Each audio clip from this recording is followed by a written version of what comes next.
이방인이 그 마음에 허망한 것으로 행함같이 너희는 행하지 말라. 저희 생명이 어두워지고 저희 가운데 있는 무지함과 저희 마음이 부도짐으로 말미암아 하나님의 생명에서 떠나있도다. 저희가 감각 없는 자 되어 자신을 방탕에 방임하여 모든 더러운 것을 욕심으로 행하되 오직 너희는 그리스도를 이같이 배우지 아니하였느니라. 아멘. 한번 인사합니다. 잘 오셨습니다. 잘하셨습니다. 은혜 많이 받으시기 바랍니다. 믿음으로 승리하시기 바랍니다. 이 시간 나누는 시간입니다. 간증하실 분 있으시면 하시기 바랍니다. 간증하실 분 없으신가요? 제가 이제 요즘에 이제 최근에 이제 며칠 사이에 느껴지는 그런 것들이 있습니다. 뭐냐면은 이제 우리 교회가 작년 10월 달부터 이제 사고 이렇게 당하면서 또 이번에 이제 바로 이제 한 몸인 우리 이제 사모가 쓰러지고 이런 사건이 벌어지면서 더 하나님의 마음, 하나님의 이렇게 하나님의 마음을 알고 싶어지는 거, 이제 싶어지는 거, 하나님의 마음을 알고 하나님 왜 이런 일을 벌어졌을까, 이런 일을 허락하셨을까 하는 그런 마음들, 그러면서 하나님의 마음을 알고 싶은 것들이 쭉 이제 몇 달 동안 진행이 됐어요. 근데 이번에 이제 바로 이제 나와 직접적인 관련 이렇게 한 몸이 이제 사모가 쓰러지면서 하나님의 마음과 하나 되는 것들을 굉장히 많이 느껴집니다. 이렇게 주님의 마음은 주님의 마음 그대로. 옛날에 내가 이제 젊었을 때 미국 갔을 때 어떤 분이 나를 위해서 기도하다가 이제 그분은 이제 내가 목사인 걸 몰라요. 그런 신분 같은 걸 몰라요. 근데 이제 예언을 하면서 아버지 마음을 갖고 있다. 그런 마음, 그런 말을 했어요. 그런데 이제 그때는 아버지 마음, 하나님의 마음이구나. 이제 그런 생각만 했지 그 마음을 깊은 것을 잘 깨닫지 못했죠. 근데 요즘 들어서는 이제 하나님의 깊은 것들이 그냥 하나님의 마음이 이렇게 내 속에 들어있는 것 같은, 그래서 주님의 마음, 주님과 하나 돼 있다. 이런 항상 주님과 나는 하나다. 주님이 내 안에, 내가 주님 안에 산다. 그런 생각을 이제 혼적인, 그러니까 내 몸 안에 예수님이 계신다. 그러면서 혼적인 그런 부분이 많았었는데 요즘에는 영적인 부분으로 더 이렇게 하나님의 마음이 내 안에 이렇게 온전히 임하시는구나 하는 것들을 굉장히 많이 느낍니다. 그래서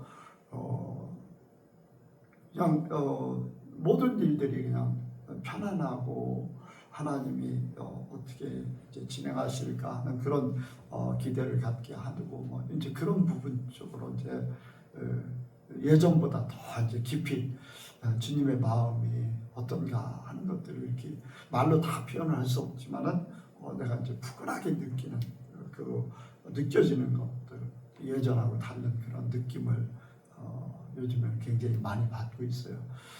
그런 마음이 더 커지기를 바라면서 제 주님께서 감동 주시고 말씀해 주시고 그런 것들을 말로 표현할 수 있게 해주시기를 이제 바라고 있죠.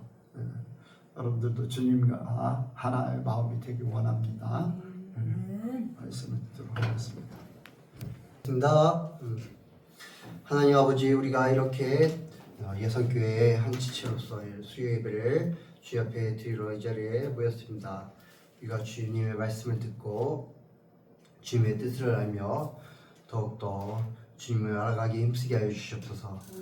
그러기 위해 아버지 정말로 우리 인간 나 중심으로 사는 것이 아니라 하나님 중심으로 살아가기를 힘쓰게 하여 주시옵소서. 예수님 중심으로 살아가기를 힘쓰게 해 주시옵소서. 성령님의 인도하심에 따라 살아가기에 힘쓰게 해 주시옵소서. 감사드리며 예수님의 이름으로 기도드렸습니다. 예, 오늘 말씀 제목은 하나님 중심으로입니다. 같이 하시겠습니다. 하나님 중심으로. 하나님 중심으로. 예, 우리는 구별된 삶을 살아야 합니다. 하나님의 백성으로서 부름을 받은 저희들입니다. 그래서 우리 부름을 받은 성도들이 지향해야 하는 삶이 바로 구별된 삶, 거룩한 삶인 줄 믿습니다. 그렇게 우리가 거룩함을 향해 나아가야 합니다. 그런데 이런 우리 세상은 어떻습니까? 너무나 세속적입니다. 왜입니까? 사단의 지배 안에 있기 때문입니다. 그 사단의 지배, 이제 큰 틀에서 보면은 하나님이 계시고 그 하나님의 허락하심 안에 사단의 그 지배 안에 세상이 이렇게 있습니다. 그리고 그 안에 또 이 천국 삶을 사는 그 하나님의 또 통치를 받는 그러한 교회가 이렇게 또 세상 안에서 이렇게 또 존재하게 되는 것이죠. 그렇기 때문에 우리 성도들은 크게 보면은 세상 안에 있는 그런 형태인데, 이러한 형태 가운데서 우리가 하나님의 통치 안에서 그것을 온전히 따라가며 살기 위해서는 우리는 정신을 차려야 하는 줄 믿습니다. 그래서 오늘 본문에 보면은 17절에 한번 17절 같이 읽도록 하겠습니다. 그러므로 내가 이것을 말하며 주 안에서 증거하노니 이제부터는 이방인이 그 마음에 험한 것으로 행함같이 너희는 행하지 말라. 여기 사도 바울이 누가 사도 바울이 이것을 말하며 주 안에서 증거하노니 라고 말을 하는 것입니다.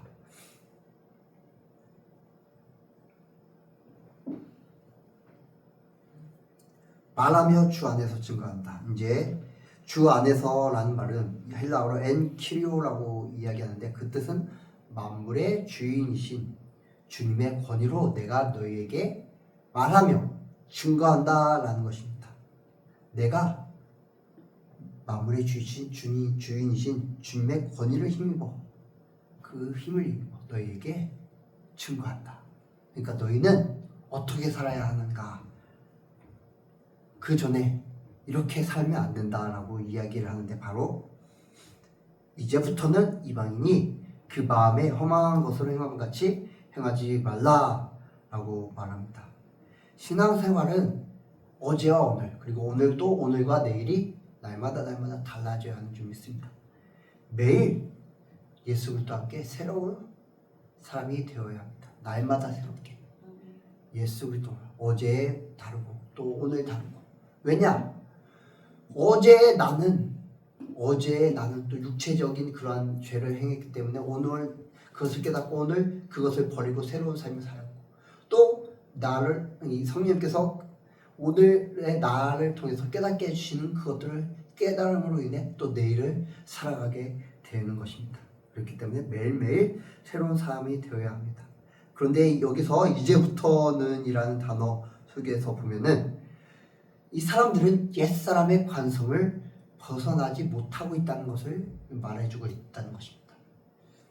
아직도 우리에게는, 저 여러분에게는 예수 그리스도를 믿고 천국을 향해 나아가고 거룩함을 향해 달려가고 있지만은, 아직도 우리가 이 세상 가운데 속해 있고 우리가 육체를 입었기 때문에 우리에게는 옛 습성, 옛사람의 그러한 관성, 몸에 밴 습관 같은 것들이 있다는 것입니다. 그래서 이제 구약의 애굽의 종 되었던 이스라엘 백성들이 하나님의 그 구원하심을 입어 자유된 몸으로 출애굽을 향하던 그 상황 가운데서 그들의 모습은 어땠습니까? 하나님의 그런 기적을 봤을 때는 와 하면서 하나님을 찬양했지만은, 그들이 고난과 그들이 조금만 힘듦을 당했을 때 어땠습니까?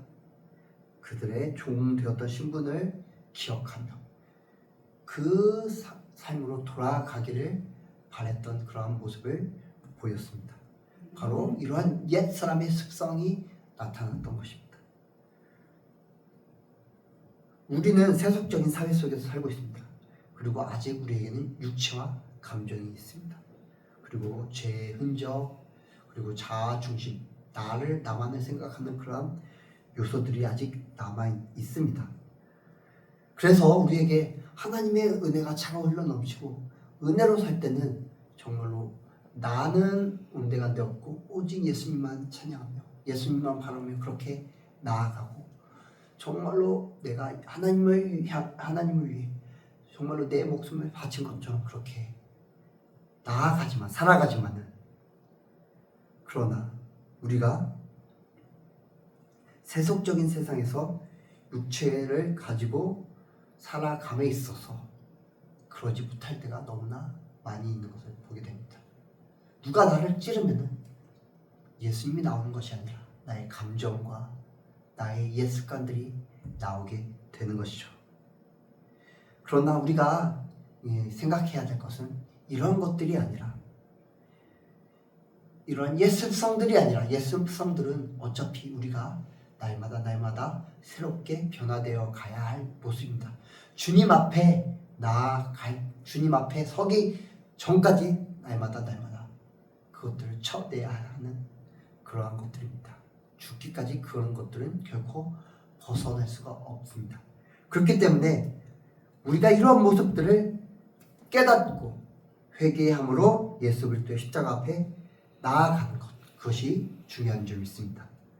그럴 때 우리의 그런 옛 습성들이 날마다 새로워지고 변하게 될 것입니다. 여기서 이제 이방인이 그 마음에 허망한 것으로 행함같이 행하지 말라라고 말합니다. 이방인들의 삶의 방식에서 멀어져라 라고 말씀을 하는데 이방인들의 삶의 방식이란 무엇입니까? 바로 그 마음에 허망한 것으로 행하는 것입니다. 이 마음을 헬라어로 보면은 누스라고 합니다. 누스는 마음, 정신, 생각 등 다양하게 번역할 수가 있습니다.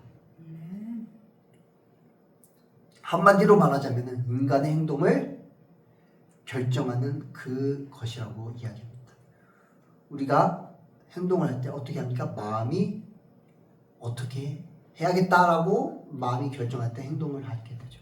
내 마음이 오늘 예배를 드리러 나와야겠다라고 결정할 때 우리의 행동이 뒤따르게 되며 내가 잠을 자야겠다라고 마음을 먹었을 때 잠을 자게 되고 그렇게 합니다.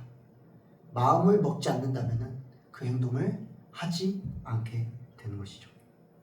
성도가 행동을 결정할 때 무엇이 우선시 되어야 합니까? 무엇이 그 마음을 지배합니까?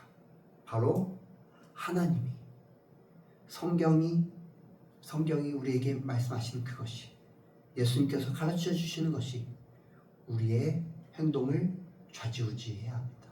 그리고 그로부터 나오는 하나님 사랑, 이웃 사랑이 우리의 행동을 좌지우지해야 합니다. 하지만 인간은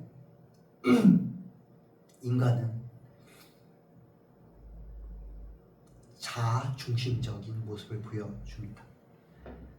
자아가 너무나도 강한 것을 우리는 볼 수가 있습니다. 자아는 무엇입니까? 자기를 세상의 중심에 넣고 싶어하는 것. 내가 세상의 주인공이다. 세상의 중심이다. 라는 것이 자아입니다. 하나님 중심이 아니라 자아 중심이 되는 것입니다. 자기 중심인 것입니다. 그래서 모든 것을 할 때 나를 우선으로 생각합니다. 나에게 이것이 유익이 되는가? 나에게 이것이 어떻게 영향을 미치는가? 라는 것이 바로 자아 중심적인 것입니다. 자아 중심적인 삶의 사람을 만나면은 힘들게 됩니다. 왜입니까? 언제나 그 상대방 자아 중심적인 사람은 언제나 자기가 중심이어야 하기 때문입니다. 그래서 타인을 배려하지 않습니다. 운전을 할 때도 막 내가 우선적으로 가야 하고 내가 우선이어야 되고 막 그런 사람들을 많이 보게 되죠. 다른 사람이 내가 운전하는 것에 대해서 다른 사람을 불편해하든 어떻게 하든 아무 신경 쓰지 않습니다. 그러면은 그 주변에 있는 사람들은 너무나 힘들죠. 그 주변에서 운전을 하는 사람들. 그 외에도 이제 사회생활을 할 때도 타인을 배려하지 않는 자기 중심적인 사람을 상대하면은 너무나도 힘이 드는 것을, 진이 빠지는 것을 다들 느낄 것입니다. 자아는 이제 옛 삶의 인력이라고 볼 수 있습니다. 잡아당기는 힘.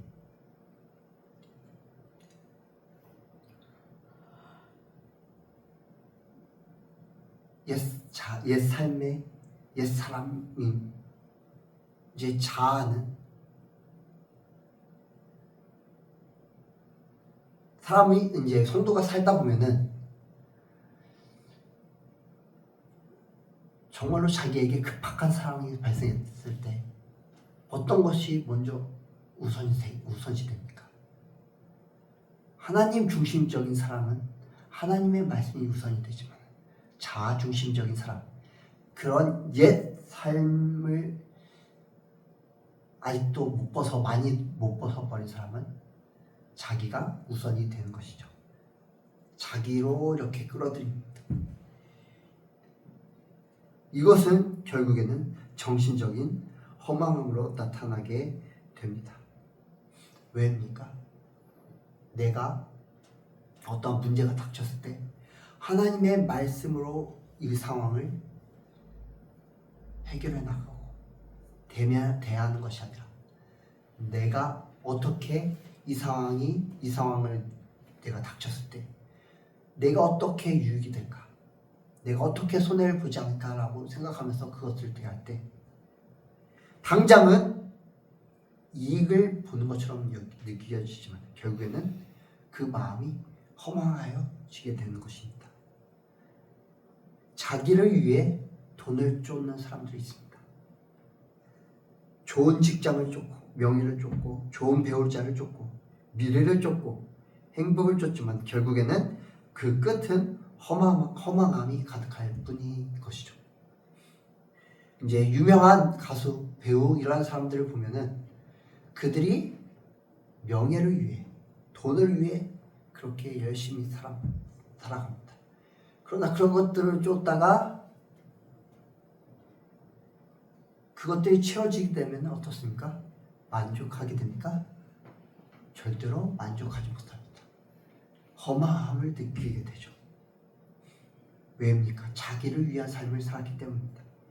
결국에는 다른 것들을 쫓게 되다가 그들의 마침표는 자살이 될 수밖에 없는 것입니다. 많은 이들이 그렇게 허망하게 삶을 마감하게 되었습니다. 타인을 위한 삶이 아니라 자기를 위한 삶은 허망함이 가득하게 될 뿐입니다. 이제 인간은 누군가에게 선물이 됨으로써 자아를 실현하는 존재라고 이야기합니다. 누군가에게 선물이 된다. 자기가 다른 사람을 위해 희생하며 다른 사람의 기쁨이 되는 존재로 있는 것이라고 이야기할 수가 있습니다. 이럴 때 자아를 실현하는 존재라고 이야기합니다. 그러나 이방인의 삶의 방식은 무엇입니까? 자아 중심적인 삶인 것입니다. 자기를 세상의 중심에 놓고 내 자아를 내 마음의 왕자에 앉혀놓고 사람들을 대하는 삶의 방식인 것입니다. 이것은 마음의 허망함으로 나타나게 됩니다.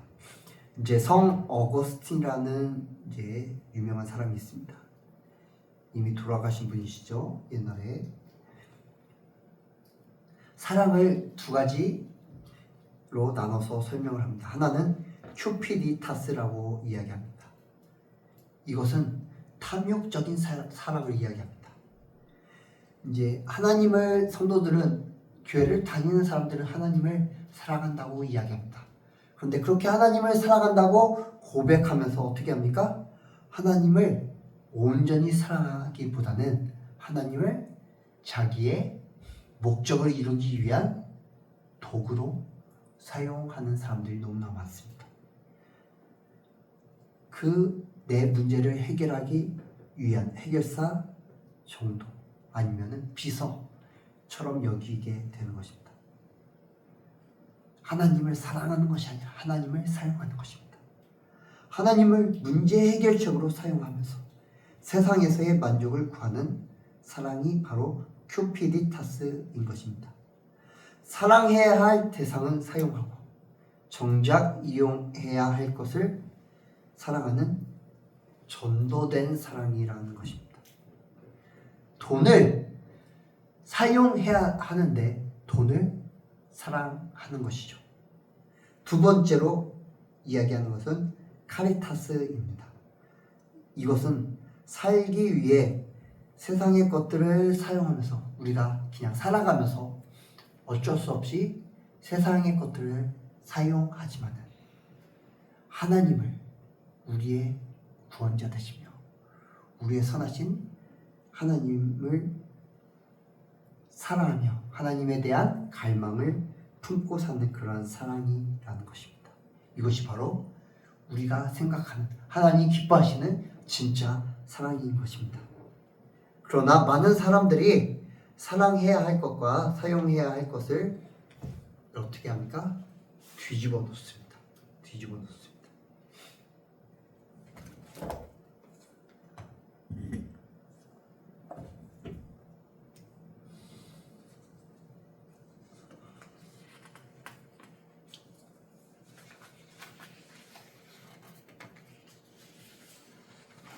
이제 하나님의 질서이죠. 그리고 하나님을 사랑하는 그런 모습들이 나타나는 그러한 모습들입니다. 하나님이 최우선이고 그리고 이 밑에 것들은 우리가 세상을 살아감에 있어서 사용해야 하는 것들입니다. 그러나 세상 질서는 어떻습니까? 마귀가 통치함으로 인해 전도되었죠.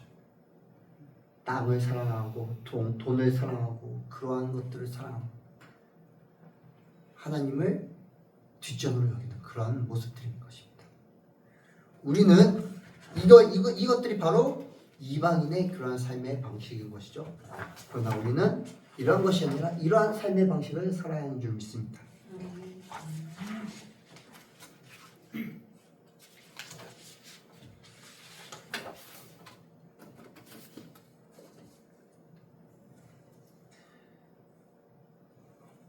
18절 한번 같이 읽도록 하겠습니다. 18절입니다. 시작. 저희 총명이 어두워지고 저희 가운데 있는 무지함과 저희 마음이 굳어짐으로 말미암아 하나님의 생명에서 떠나 있도다. 아멘. 이방인의 삶의 방식은 바로 자아를 중심에 두는 삶의 방식이라고 이야기를 드렸습니다. 이러한 방식은 총명이 어두워지게 됩니다. 참과 거짓을 분별할 수 있는 능력이 사라지게 되는 것이죠. 어떤 것이 참이고 어떤 것이 거짓인지 분별할 수 없게 되는 것이죠. 그래서 험한 것들을 쫓게 됩니다. 그리고 자기 탐욕에 이제 사로잡혀 있게 되는 것이죠.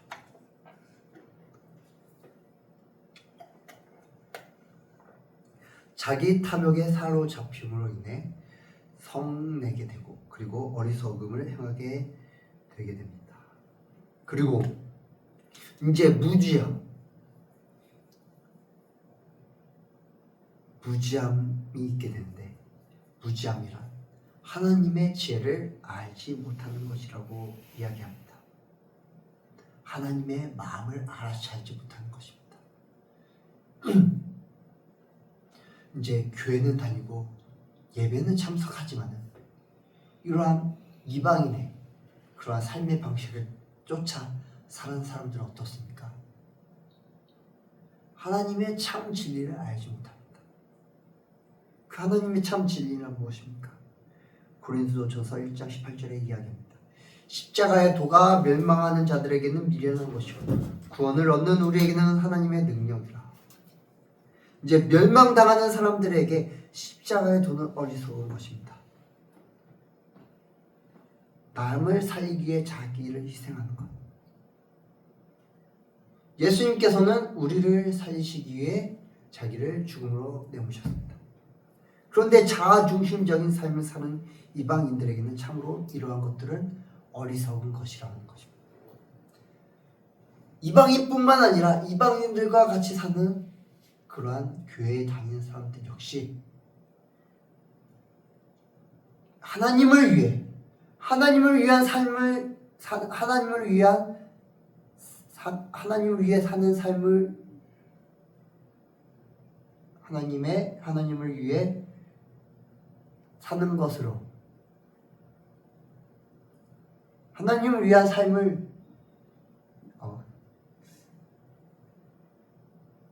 하나님을 위해 자기의 삶을 버리는 것, 그리고 타인을 위해 자기의 삶을 포기하는 것, 이러한 것들이 너무나도 허망하다, 어리석다라고 느껴지게 된다는 것입니다. 그들이 교회에 다니는 것은 그저 자기를 위한 종교 활동 밖에는 되지 않는다라는 것입니다. 그러나 구원을 얻는 우리에는 이런 십자가의 도가 하나님의 마음을 아는 것이 바로 하나님의 능력인 줄 믿습니다. 바로 이것이 하나님의 지혜입니다. 그런데 이방인들은 이러한 지혜를 알 수 없기 때문에 무지함 속에 갇혀 지내게 됩니다. 그리고 마음에 굳어지게 됩니다. 자아를 중심에 놓고 사는 사람들은 그 마음이 굳은 상태인 것입니다. 마음이 굳어진다라는 것은 우리가 찰흙으로 비유할 수가 있습니다. 이제 우리가 어렸을 때 찰흙을 많이 미술 시간에 찰흙으로 이런저런 것들을 많이 만들어 보셨을 것입니다. 찰흙이 부드러울 때는 어떻습니까? 자기가 만들고 싶은 모양대로 열심히 잘 만들 수가 있게 되죠. 그러나 그 찰흙이 시간이 지나서 굳게 되면 어떻습니까? 자기가 만들고 싶은 대로 만들 수가 없게 되는 것입니다. 마음이 굳어진 자는 배우려 하지 않습니다. 그리고 또한 변하려 하지 않습니다. 자기를 죽이려 하지 않고 남을 위해 자기를 내어놓으려 하지 않습니다. 예수님께서 우리에게 보여주신 모습과는 전혀 다른 모습입니다. 예수님은 어떻습니까? 우리를 위해 자기의 생명을 내어주시고 우리를 위해 자기를 죽기까지 십자가에서 죽으시고 하나님이신 자기 본체를 내어놓으셨습니다. 그러나 이방인은 그렇지 않다는 것입니다. 이방인의 굳어진 마음은 그런 것들을 할 수가 없다는 것입니다. 저와 여러분은 그런 것들을 버려야 될 줄 믿습니다. 하나님의 생명에서 떠난 상태, 바로 옛 습성들이 우리의 삶을 이끌어가는 그런 모습들인 것입니다. 우리는 이러한 상태에서 떠나야 하는 줄 믿습니다. 19절 같이 읽도록 하겠습니다. 19절 시작. 저희가 감각 없는 자 되어 자신을 방탕에 방임하여 모든 더러운 것을 욕심으로 행하되, 감각 없는 것은 양심에 화인 맞은 자가 되어 부끄러운 줄 모르고 사는 것입니다. 이러한 모습이 바로 마음이 허망한 자의 삶인 것입니다. 우리가 정말 부끄러워해야 하는 그런 모습은 무엇입니까? 하나님에 대한 총명이 어두워진 것을 부끄러워해야 합니다. 어떤 것이 참이고 어떤 것이 거짓인지를 분별하지 못하는 그런 것들을 분별해야 합니다. 하나님의 진리를 버리고 세상 것들을 쫓아가는 것을 부끄러워해야 합니다. 또한 이웃들을 마음을 다하여 상하지 못하는 것을 부끄러워해야 합니다. 하나님의 형상대로 시험받는 우리가 하나님의 형상대로 살지 못하는 것을 부끄러워해야 합니다. 그런데 지금 세상 사람들은 무엇을 부끄러워합니까? 심지어 성도들 역시 어떤 것들을 부끄러워합니까? 허름한 집에서 내가 임대주택에서 사는 것을 부끄러워합니다. 돈이 없는 것을 부끄러워합니다. 좋은 대학에 다니지 못하는 것을 부끄러워합니다. 자신의 외모가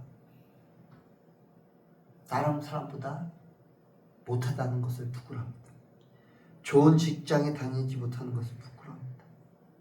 세상에 그러한 가치에 미치지, 세상의 그 기준에 미치지 못하는 것을 부끄러워합니다. 내가 나답게 살지 못하는 것을 부끄러워하지 않고 남들에게 비춰진 내 모습이 어떨까? 라는 것 때문에 부끄러워하며 수치스러워하는 이런 모습이 성도들의 모습인 것을 우리는 안타까워해야 합니다.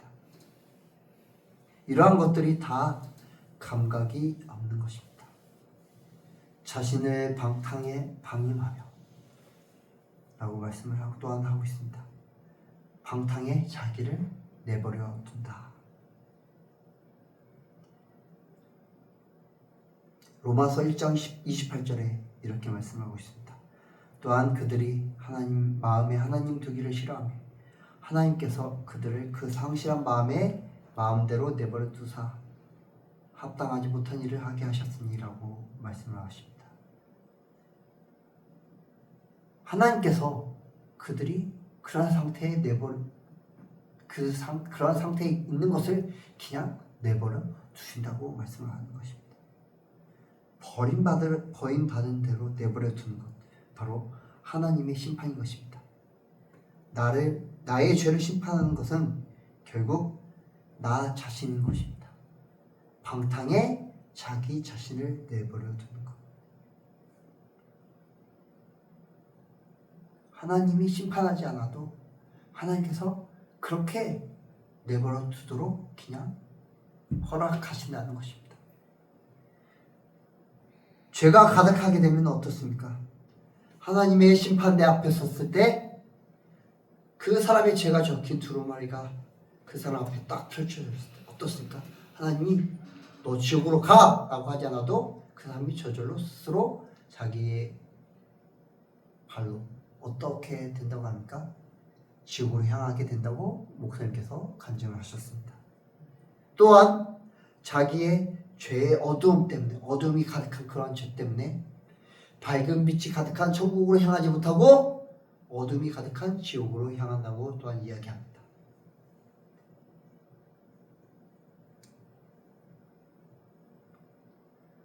결국에는 자기가 방탕에 빠져 자신을 내버려 둘 때 그 결국은 지옥일 수밖에 없는 것입니다.